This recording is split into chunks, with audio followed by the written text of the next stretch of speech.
Goke Balogun grew up in a city with lots of fresh fruits and vegetables everywhere. When he moved to Lagos to work in the oil and gas sector, he and his wife were shocked at how difficult and inconvenient it was to get fresh fruits and vegetables to your table.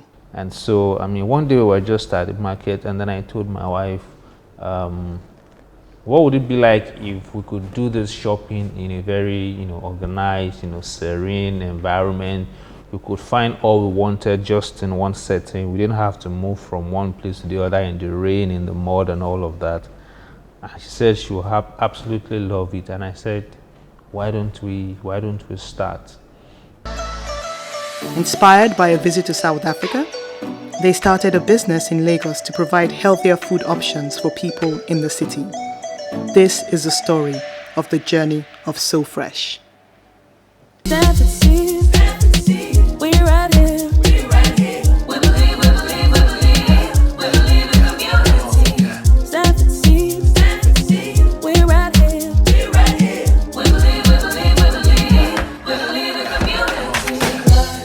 Hello everyone, welcome to another edition of the Seed Diaries. Today I have with me Olagoke Balogun, co-founder of SoFresh. Thank you. It's nice to be here. Very nice to meet you, Goke. Well, not meet you. I've known you for a while, but it's very nice to have you on here. Yeah. Yes, it has been. What is SoFresh? What does SoFresh do? And who is SoFresh for? So SoFresh is Nigeria's pioneer and leading healthy food chain. We retail salads, juices, smoothies, parfait, and a whole range of healthy food, freshly made every day. We have about 16 locations, and we're focused on the urban cities. Cool. So, did anything about your background influence your life choices and the business that you're in now? Certainly. Although I didn't realize it at the time. But of course, with time, thinking back to it, one of the biggest influences on this line of business I'm doing was my growing up years. So I grew up in Ilorin, and I grew up eating fresh fruits and vegetables. We had big farms, and because it was relatively calm, quiet city, quite agrarian, you had just fruits everywhere. When we went to church, you had lots of fruit trees and all of that. So there was a big culture shock when I got to Lagos, and I didn't find those kinds of fresh fruits available right from the tree. And so that was part of what I wanted to replicate: access to fresh fruits, fresh vegetables, and that was how the whole business started. So tell me the journey. I mean, you mentioned that you had a culture shock when you came to Lagos and found out that you couldn't just find fresh fruit from the trees. Yeah. How did you go from that journey of, not finding fresh fruit on trees to starting SoFresh? What route did you take? So it took a while. So I moved to Lagos, and then there was that shock. Another experience was I was the closest to my mom because at the point in time I was all home alone with her, and so I used to go to the market with her a lot, and I didn't like that experience. The market, of course, was dirty, smelly, and just started walking around. I didn't like that experience. So when I got married, and then we moved to Lagos, the same experience. I kind of relived it with my wife, going to the market with my wife. I didn't also like that experience because it just reminded me of growing up, and I didn't like to go to the market with my mom. And so, one day we were just at the market, and then I told my wife, um, what would it be like if we could do this shopping in a very, organized, serene environment? We could find all we wanted just in one setting. We didn't have to move from one place to the other in the rain, in the mud, and all of that. And she said she would absolutely love it. And I said, why don't we start? Um, and then, of course, we had that discussion. We iterated a bit, but we didn't do anything about it. Then I had a opportunity to travel out for the first time to South Africa, and I found what we had dreamed about. Because remember this was 2007, 2008. There was not even you didn't have fresh fruits and vegetables sold in stores, so there was really nothing organized I had seen before. For the first time I landed in South Africa, I was Pick and Pay. I entered the store, and then I saw this huge fruit section. The fruits were looking fresh, all shining. If I was actually looking like plastic for me the first time I saw it. So, coming back to Nigeria in 2009, we decided to replicate that. And then 2010, we just, with a bit of research, found a small store back in Ogba, Lagos, and then we just started. You make it sound so easy. You just started. So, you had an idea. You saw fresh fruit looking like plastic in South Africa, and you came back and you just started. I think there's a little more to it than that. Well, I mean, so when we came back and Yes. we had decided to start, Yes. so I'm like a stickler for planning and trying Okay. to dot the I's and all of that. My wife is slightly different. She's action oriented. So I spent a bit of time doing research, even, doing research online first and foremost, thinking about how to preserve fruits and all of that. And then we started thinking about how we're going to source for fruits. So I remember, visiting markets like Mile 12, K2. There was a big farm that used to be in Oshodi around the airport area. We visited that place as well. And then we went to Lagos Island because we started selling, some groceries as well. So we went to Lagos Island. So we did that for about 2-3 months. Searching for suppliers, trying to get, the best prices and trying to learn from the market women that sold fruits and vegetables, what to look out for, how to even identify, ripe ones, unripe ones, and all of that. And then I remember doing something. I used to go to ShopRite then, and I would speak to the guys in their fruit section, right, just to get a sense of how they sourced for their fruits, their storage conditions, and all of that. And yeah, that took probably about 6 months, and then something funny happened. So, like I said, I'm a stickler for planning, so I was still trying to put all this thing together, and my wife got bored. Like, are we not going to eventually do this? I told her we were going to do it, but we just need to be sure that everything was right. And I used to work. I was still working in the oil and gas then, so I went to work because I did 2 weeks on, 2 weeks off.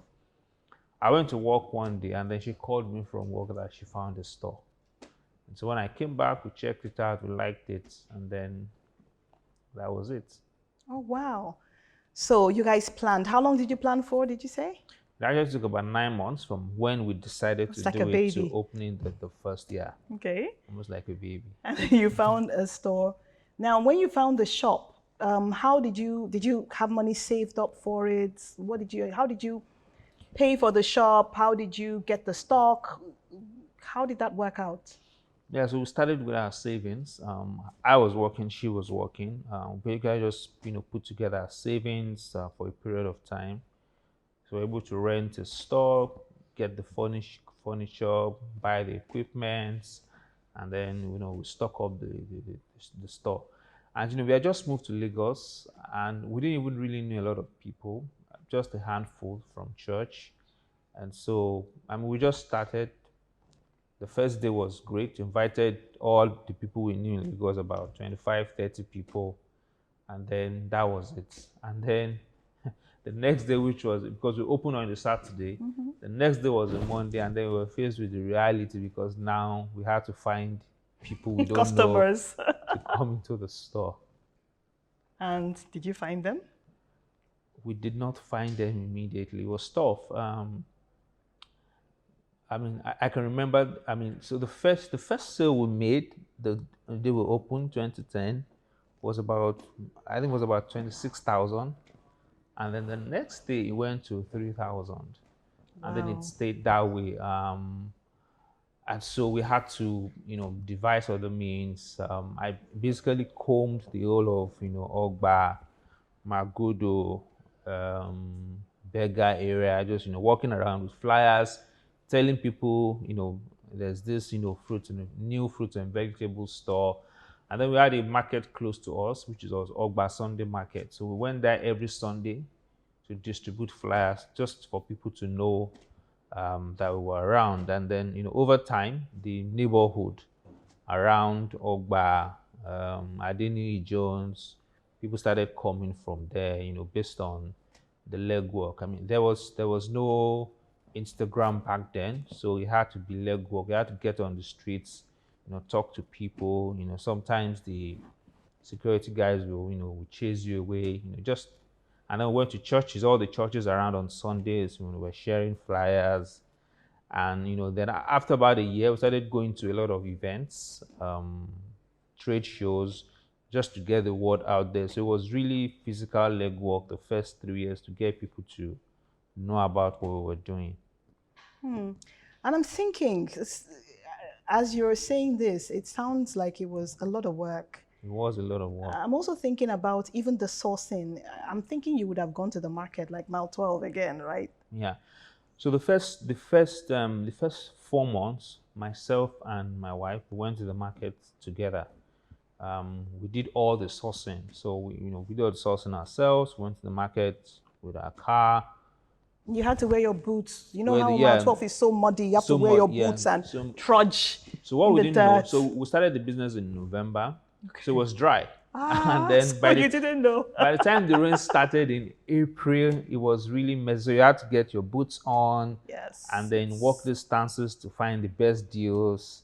And yeah, so we did that for some months.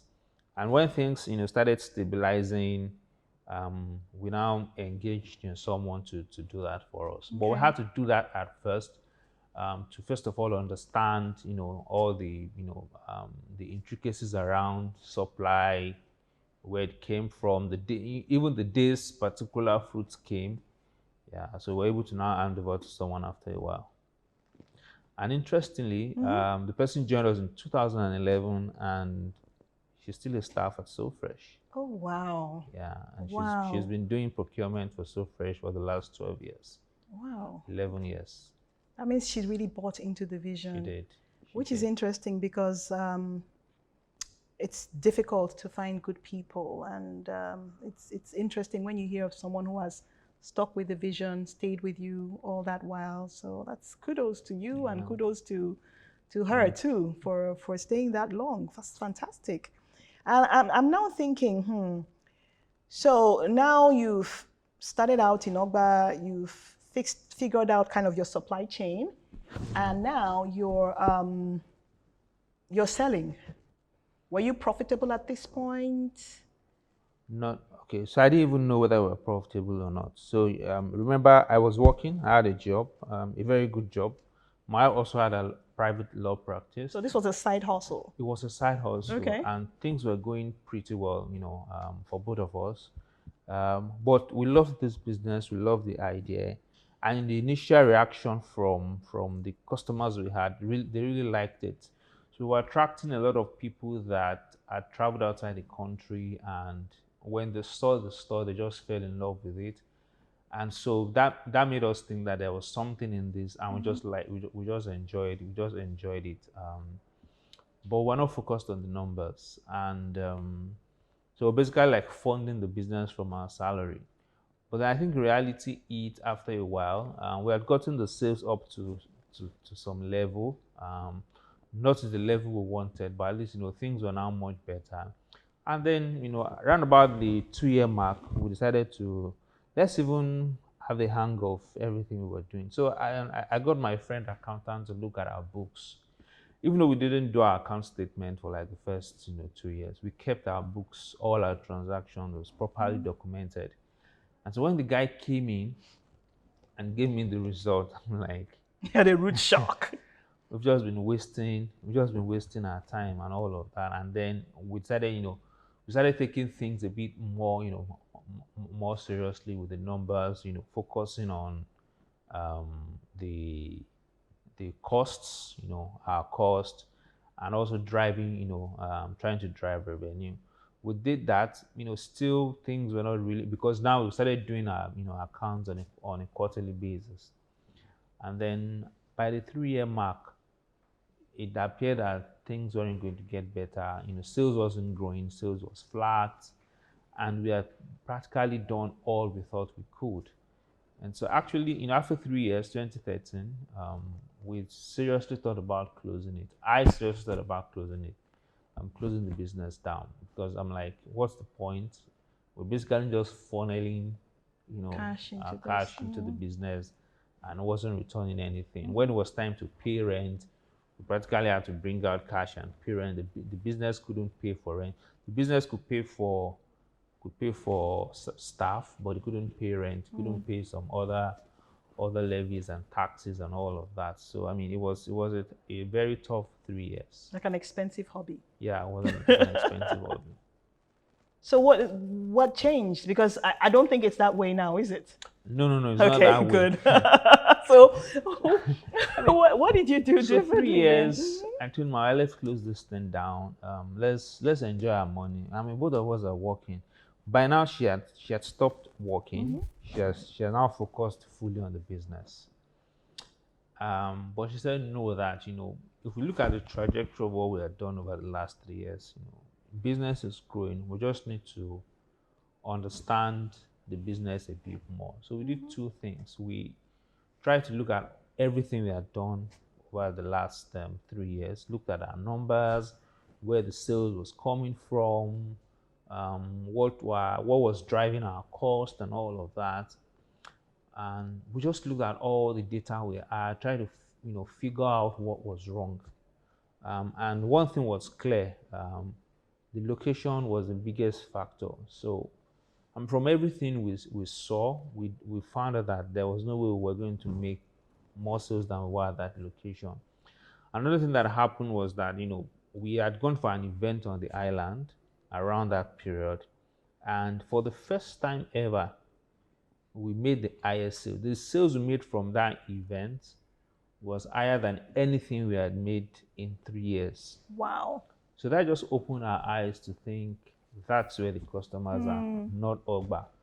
So we did something very counterintuitive. And now when I think back to it, it still doesn't make sense. So we got more money. I told you I was working, so I took a cooperative loan, put in more savings, more like triple of what we had originally invested, and then we moved to Ikoyi in 2013. Got a bigger store, of course, more expensive, and then changed model a bit, expanded on our meals, juices, smoothie, salad, and then we changed our name to SoFresh. We used to be called Fruity Veggies. So we just combined fruit and veggies. Yes. And then we opened in 2013, August. And then in 4 months, like, things just turned around. I mean, the business just went boom. Like, they've always been waiting for us. Wow. We started doing, we quadrupled our sales in 4 months. And we were all shocked. And that was when business really took off. So okay, you were going to say something? It was so good that after 4 months, because of the level we were, it was difficult for us to even manage both stores. So we actually closed down Ogba, and then we just focused on Ikoyi.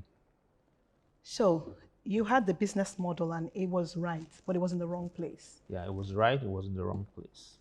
So we went for an event because we were going for a lot of events just to get the word out.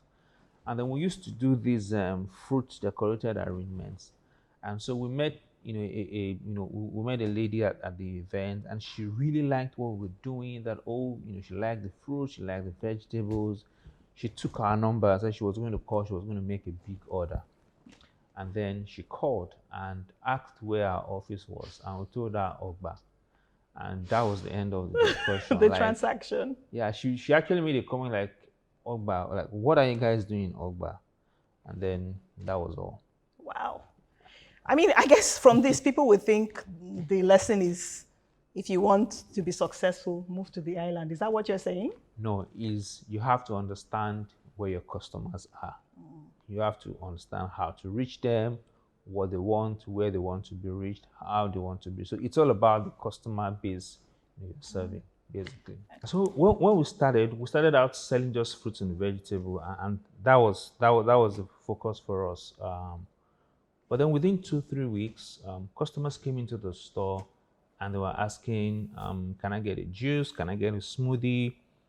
And then that kept on, occurring for like 2-3 weeks. And then we said, you know what, this is what customers want, not the whole fruits and vegetables. So we started doing juices and smoothies, just experimenting. It wasn't like part of the original design. So at the end of the day, it's important to listen to what the customers want. Today, that's the core of the business, freshly made meals. But it was what the customers was telling us. So we were listening to what the customers really wanted. So you started out with an idea to give fresh fruits and vegetables to customers, and you ended up adding another layer where you're processing it and giving them meals. Meals, exactly. Because you noticed that's what the market wanted. Exactly. That's very interesting, because sometimes I guess as entrepreneurs or wannabe entrepreneurs, we have this vision and this is what we must do regardless of what anyone is saying. What the market wants. And sometimes it doesn't work that way. So being able to be agile and then flexible. Yes, I think that's important. Because at the end of the day, the market wins. So what surprised you the most when you started the business? But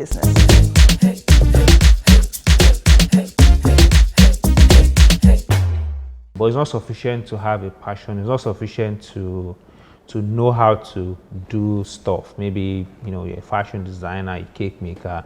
You also have to understand the intricacies of organization, change the world, change the world, change lives, organization, change the world.